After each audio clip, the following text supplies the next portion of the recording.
I describe Donald Trump's foreign policy much the way he does, which is America first. But so far it's been a mixture more of tactics than strategy. In some cases it translates as higher tariffs to close trade gaps. In some cases it translates that we want our allies to pay more. But what it does is sometimes neglects that America first has always been the policy of the United States, and it's part of the reason we deepened the transatlantic bonds after World War II, because it was in our interests.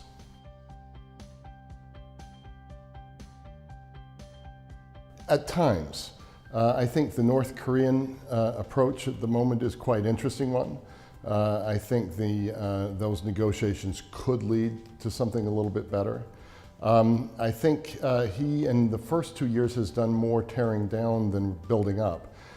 So we lost the Iran nuclear agreement, JCPOA, pulled out of the Trans-Pacific Partnership, pulled out of the Paris climate talks.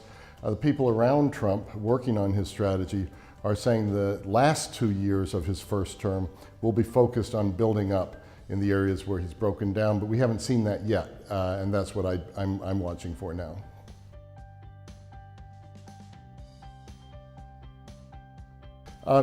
I thought one of the things I heard at this conference that was penetrating was the notion that the global liberal order is neither global nor liberal, nor even all that orderly.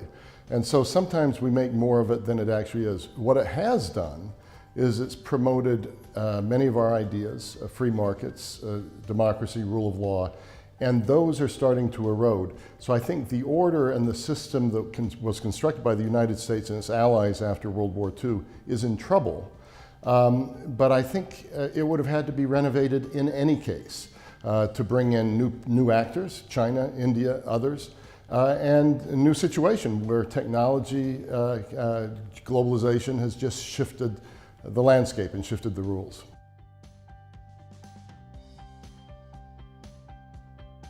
I think there is a global architecture system, and I think we're already seeing that part of that system, the WTO, the United Nations, NATO, European Coal and Steel Community became the European Union, they will all exist.